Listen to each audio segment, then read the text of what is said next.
diberkahi oleh Allah dan diberikan kelancaran. Baik anak-anak, ibu akan mendata kehadiran anak-anak. Ibu mulai dari Revira. Hadir ibu. Bagus sekali Nak Revira, ini presensinya penuh dan tidak pernah tidak hadir. Kemudian Uswatun. Hadir ibu. Wanda Uswatun ini ada sekali tidak hadir pada waktu itu sakit. Iya benar, dan ini Nak Uswatun belum mengerjakan tugas pada pekan yang saat itu ibu berikan kepada teman-teman atau iya ibu, karena saya sakit jadi tidak tahu. Iya. Nah, Iya bu. iya bu. Oh baik. Yuaneli, hadir bu. Nah Yuaneli ini juga tidak hadir, tapi di minggu yang berbeda dengan Uswatun, dan ada satu tugas yaitu tentang teks puisi yang belum Yuan juga kerjakan. Nanti hubungi ibu, akan ibu bagikan tugas yang dikerjakan oleh teman-teman supaya nilai Nak Yuan dan juga Nak Uswatun dapat terisi dan dapat diakumulasi dengan baik pada akhir semester nanti. Mengerti anak-anak? Mengerti ibu. Baik, anak-anak ibu ini masuk semua pada hari ini. Sebelum itu kita akan melakukan permainan asosiasi kata. Nah, permainan ini berisi pengelolaan kata. Jika ibu berkata suatu kata, maka anak-anak harus mengatakan kata yang berkaitan dengan kata yang ibu sebutkan. Misalkan, ibu berkata drama, maka anak-anak harus mengatakan secara cepat kata yang berkaitan dengan drama. Misalnya, tokoh ibu, dialog ibu, prolog ibu, epilog ibu. Nah, tapi ini nanti yang menjawab akan ibu tunjuk. Mengerti anak-anak? Mengerti ibu. Mengerti ibu. Baik, ibu mulai ya. Ketika ibu mengatakan puisi, Nak Uswatun, apa yang berkaitan dengan puisi? Diksi ibu.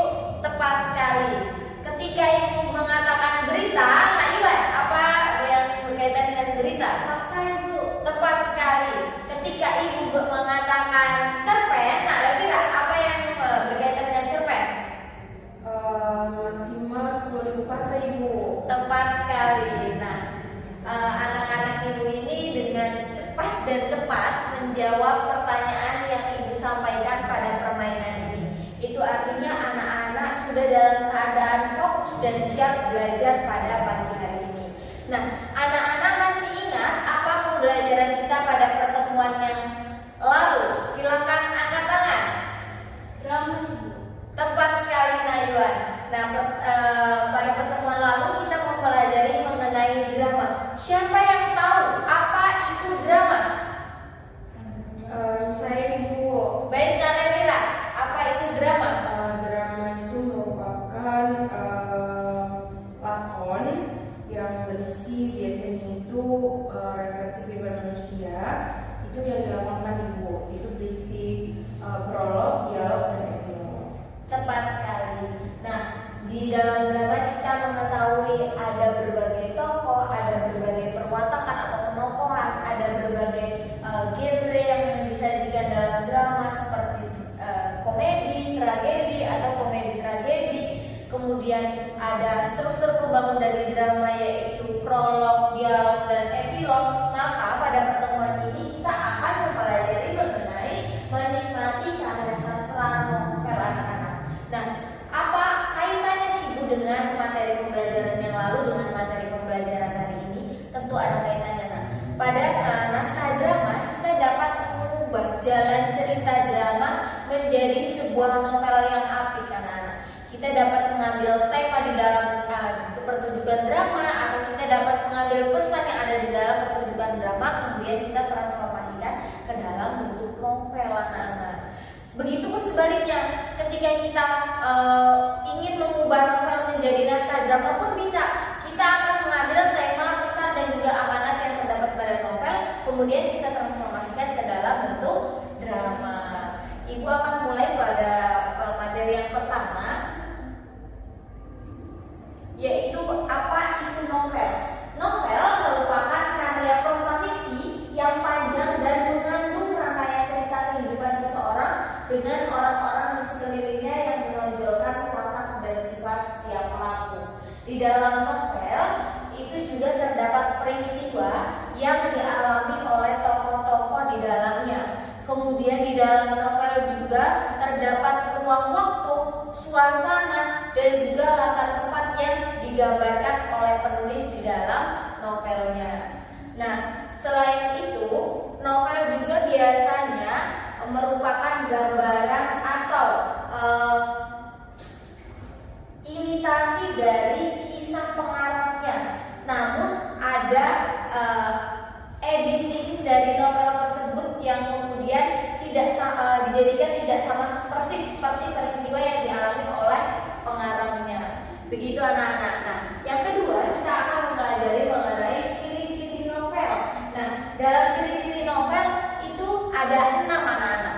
Nah, yang pertama terdiri atas 35.000 kata atau 100 halaman.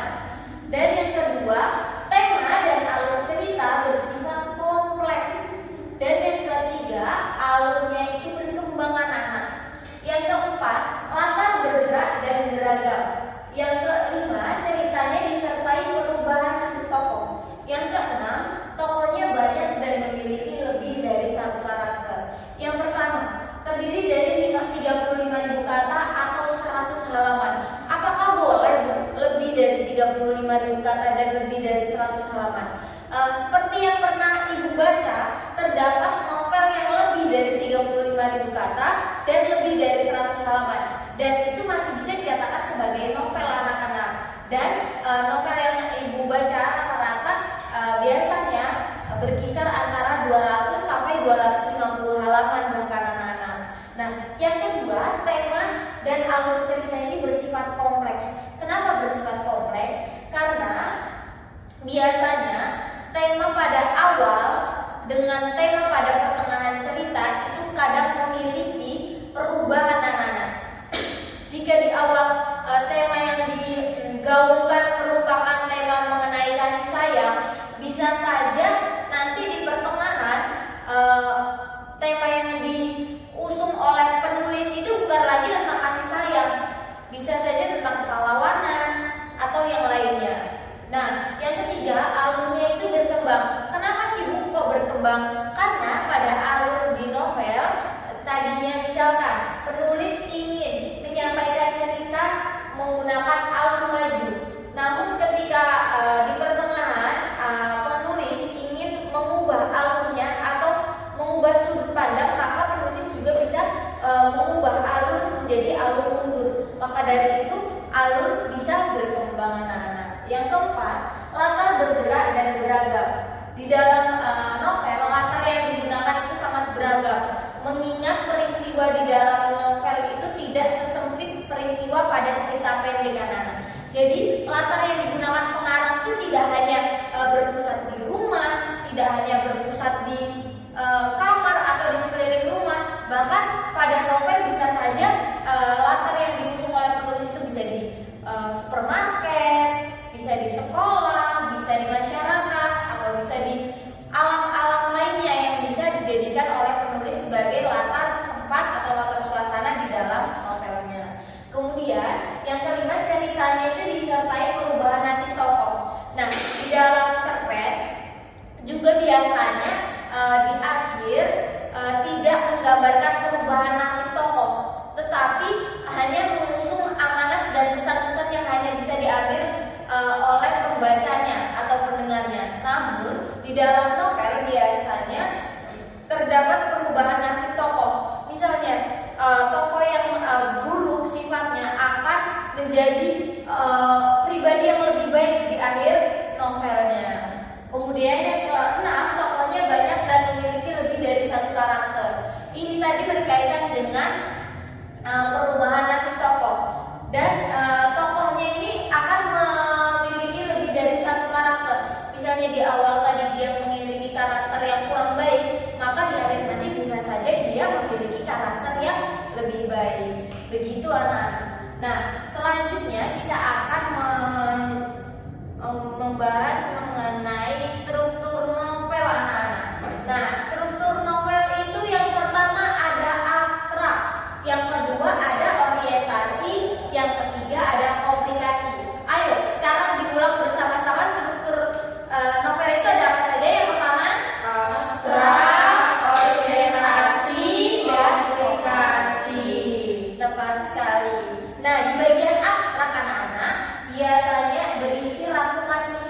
cerita yang ada di bagian awal novel. Biasanya di bagian abstrak ini dijadikan pancingan oleh seorang pengarang untuk menarik perhatian pembaca, untuk menarik minat pembaca. Maka di bagian abstrak ini biasanya pengarang itu menggunakan bahasa-bahasa yang memancing rasa penasaran dari pembaca. Kemudian yang kedua itu ada orientasi anak-anak. Nah, di bagian orientasi itu biasanya ada penjelasan anak-anak. Nah, penjelasannya itu biasanya berkaitan mengenai latar kejadian, latar suasana, latar tempat, dan juga tokoh-tokoh dalam novel. Biasanya di dalam novel itu ada loh anak-anak di bagian orientasi itu mengenalkan tokoh, kemudian mengenalkan latar-latar suasana atau latar tempat yang ada di dalam novel. Nah, yang ketiga itu ada komplikasi anak-anak. Komplikasi itu apa sih, Bu? Komplikasi merupakan penjelasan urutan kejadian cerita dari awal mula memunculkan konflik antar tokoh. Nah, di dalam komplikasi itu biasanya menceritakan bagaimana awal konflik itu terjadi, kemudian nanti bagaimana puncak atau klimaks dari konflik yang tadi terjadi, kemudian bagaimana penyelesaian dari konflik yang telah terjadi di dalam novel. Nah, selanjutnya materi yang akan kita bahas itu masih mengenai struktur novel anak-anak. Ternyata masih ada, tidak hanya 3 anak-anak. Yang keempat itu ada evaluasi, yang kelima ada resolusi, dan juga yang keenam ada koda. Setelah kita mengetahui tadi ada orientasi, ada abstrak, ada orientasi, dan juga ada komplikasi. Yang keempat ada evaluasi anak. Nah, evaluasi merupakan bagian klimaks dari masalah yang terjadi pada tokoh. Nah, yang kelima itu ada resolusi, yaitu penyelesaian masalah atau penyelesaian konflik yang terjadi di awal saat dijelaskan pada bagian komplikasi. Yang keenam itu ada koda. Koda ini biasanya berisi penyelesaian atau penutup yang isinya biasanya pesan dan juga amanat yang dapat diambil hikmahnya atau diambil contoh untuk para pembaca dan juga penikmat karya sastra berupa novel. Biasanya terdiri atas pesan-pesan moral yang dapat dicontoh oleh pembacanya. Nah, selanjutnya unsur-unsur intrinsik di dalam novel anak-anak. Dan di dalam unsur intrinsik ini ada tokoh dan juga penokohan anak-anak. Nah, di dalam tokoh dan penokohan ini biasanya terdiri atas banyak tokoh yang diikut sertakan atau dijadikan sebagai pelengkap cerita, tidak hanya sedikit. Biasanya jumlah tokoh yang minim sekali itu terdapat pada karya sastra berupa cerpen. Dan di dalam novel biasanya tokoh yang digunakan itu relatif cukup banyak anak-anak. Dan juga penokohan yang dimiliki oleh seorang tokoh di dalam novel itu biasanya memiliki berbagai karakter, tidak hanya satu karakter anak-anak. Kemudian ada alur. Alur itu ada alur maju dan alur mundur, kemudian ada alur campuran. Tepat sekali. Dan latar, siapa yang tahu latar itu ada apa saja anak-anak?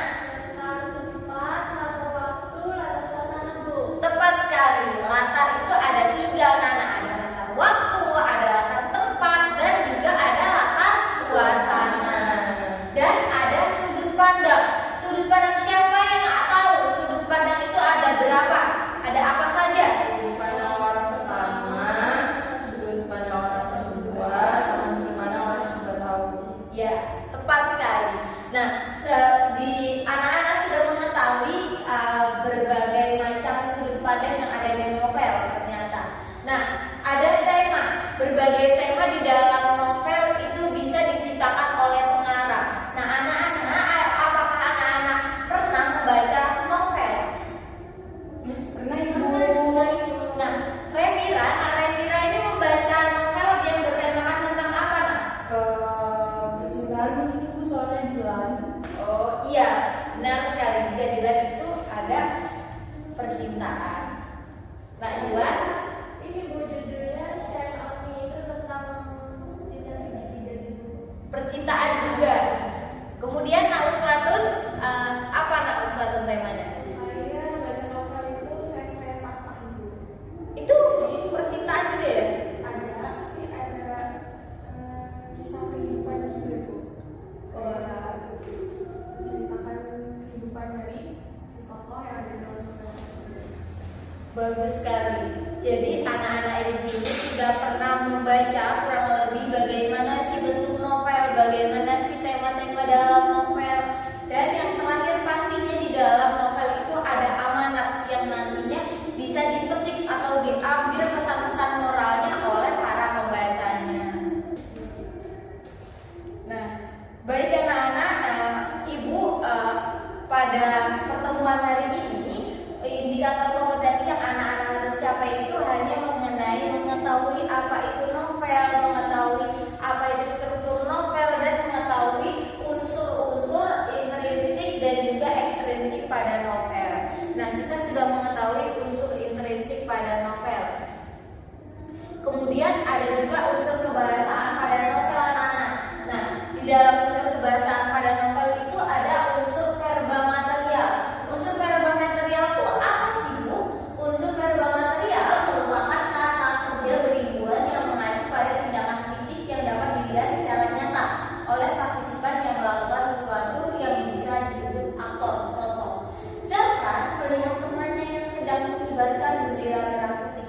Nah, di dalam contoh yang kita paparkan ini, salah satu bentuk tindakan fisik yang dapat dilihat secara nyata yaitu mengibarkan, yaitu berasal dari kata dasar kibar yang kemudian diberi imbuhan me dan an, menjadi mengibarkan sehingga terciptalah sebuah kata kerja yang dapat dilihat oleh pembaca dan juga partisipan, yaitu Zafran melihat temannya yang sedang mengibarkan bendera merah putih. Kemudian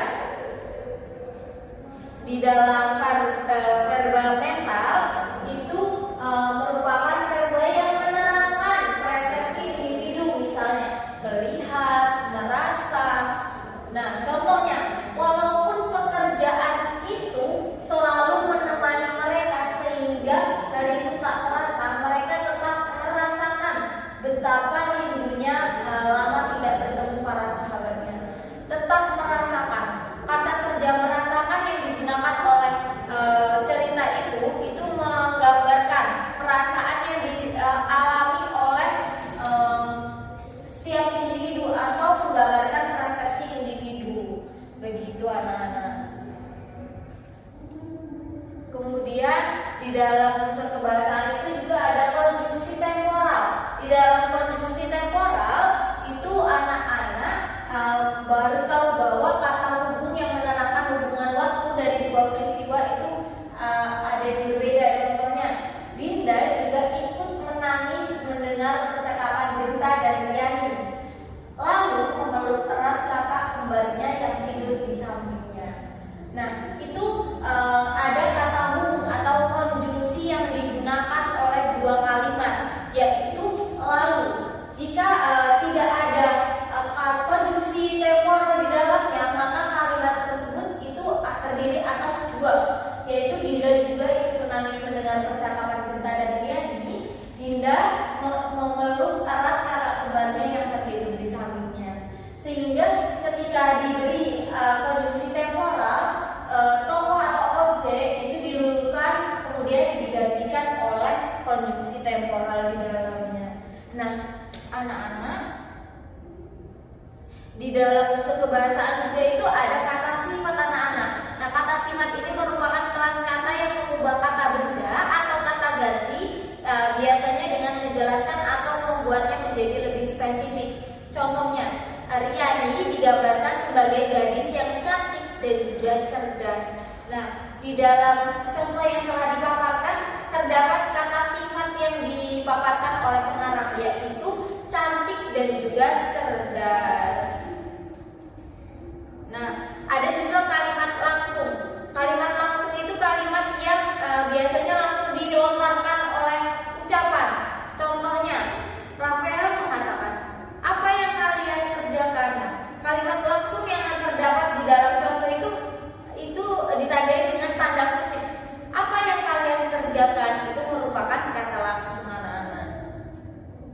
Nah, kalimat tidak langsung itu merupakan kalimat yang melaporkan atau memberitahukan perkataan orang lain dalam bentuk kalimat berita. Saya akan berangkat ke kampus yang ini, kata Devan. Seolah-olah ada yang melaporkan bahwa kata Devan itu siang ini akan berangkat ke kampus, begitu anak-anak. Nah, ada kalimat lampau. Kalimat lampau biasanya merupakan kalimat yang menyatakan peristiwa masa lalu. Contohnya, minggu lalu Ani berangkat ke Jogja. Nah, ada kalimat yang menunjukkan kalimat lampau, yaitu minggu lalu. Begitu anak-anak. Nah, ini merupakan salah satu contoh novel. Siapa yang tahu ini merupakan karya dari siapa anak-anak? Ibu, Baik, Nak Uswatun. novel Laskar Pelangi karya Andrea Renata. Tepat sekali. Nah, anak-anak harus mengetahui beberapa contoh dari teks novel ya anak-anak. Dan ibu ingin anak-anak pekan depan sudah membawa satu buah novel dan juga anak-anak harus sudah menganalisis unsur kebahasaan yang ada di dalam novel yang anak-anak bawa. Nah, misalkan dilihat dari kata sifatnya, kata kerjanya, konjungsi temporalnya, kalimat langsungnya, kalimat tidak langsungnya, dan anak-anak bisa menemukan secara aktif dan juga berjumlah tidak sedikit, sehingga bahan untuk diskusi kita pada pertemuan yang akan datang itu akan banyak sekali dan akan menambah pemahaman anak-anak. Mengerti anak-anak? Mengerti, Ibu. Baik anak-anak, siapa yang bisa menyimpulkan pembelajaran kita pada pagi hari ini? Silakan angkat tangan. Ibu, Baik, Nak Uswatun, silakan. tadi di dalam novel itu ada unsur intermisi novel ini. Ada tema, latar, tokoh dan penokohan, alur,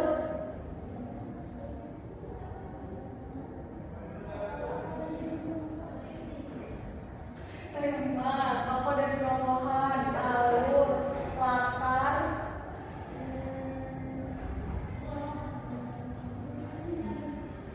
sudut pandang dan amanat Ibu. Benar sekali, tepat sekali. Nah, dari pemahaman Nak Uswatun dan juga kesimpulan yang telah dipaparkan Nak Uswatun mengenai unsur intrinsit tadi sudah menjelaskan kepada Ibu seberapa pemahaman anak-anak mengenai materi pembelajaran kita pada pagi hari ini. Nah, anak-anak, Ibu ingin meminta tolong kepada anak-anak pada pertemuan berikutnya. Anak-anak harus bisa lebih aktif untuk bertanya, lebih aktif untuk menanggapi, untuk lebih aktif untuk bertanya, dan juga aktif dalam berdiskusi pada pembelajaran bahasa Indonesia yang akan datang. Nah, Ibu juga akan ingin berterima kasih kepada anak-anak yang sudah aktif, yang sudah ikut memperhatikan dan sudah siap mendengarkan penjelasan Ibu pada pagi hari ini, sehingga pembelajaran kita berjalan dengan lancar dan juga pemahaman anak-anak tidak setengah-setengah, sehingga anak-anak dapat lebih dalam memahami apa itu novel, apa itu unsur intrinsik, struktur novel, dan unsur kebahasaan novel. Dan Ibu ingin meminta tolong kepada anak-anak sebelum mengakhiri pembelajaran bahasa Indonesia pada pagi hari ini. Ketua kelas silakan pimpin doa. Baik, untuk menutup pembelajaran pada hari ini, semoga apa yang kita pelajari itu akan menambah pengetahuan kita. Maka dari itu, mari kita berdoa menurut agama dan kepercayaan masing-masing. Berdoa mulai. Berdoa selesai, beri salam kepada ibu guru. Assalamualaikum warahmatullahi wabarakatuh. Waalaikumsalam warahmatullahi wabarakatuh. Terima kasih anak-anak. Ibu mohon maaf atas segala ucapan dan juga perbuatan yang kurang berkenan di hati anak-anak dalam pembelajaran kita pada pagi hari ini. Ibu akhiri, wassalamualaikum warahmatullahi wabarakatuh. Waalaikumsalam warahmatullahi wabarakatuh. Dijaga kebersihan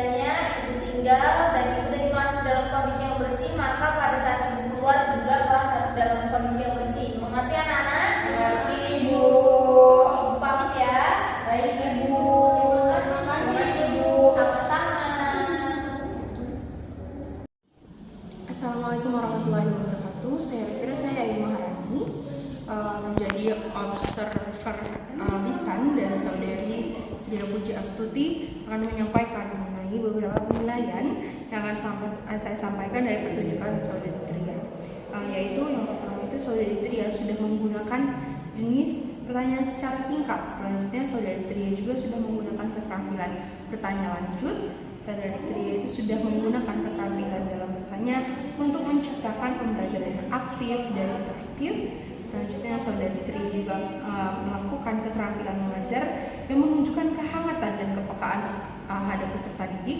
Dan Saudari Tria ini sebagai peserta didik juga dengan apik menyusun kegiatan pembelajaran, membantu menilai dan memberi nasihat untuk peserta didik, serta menyiapkan alat dan media yang digunakan dalam pembelajaran. Sudah cukup memadai dan bervariasi dalam pembelajaran. Baik, sekian observasi bisa dapat saya sampaikan. Terima kasih.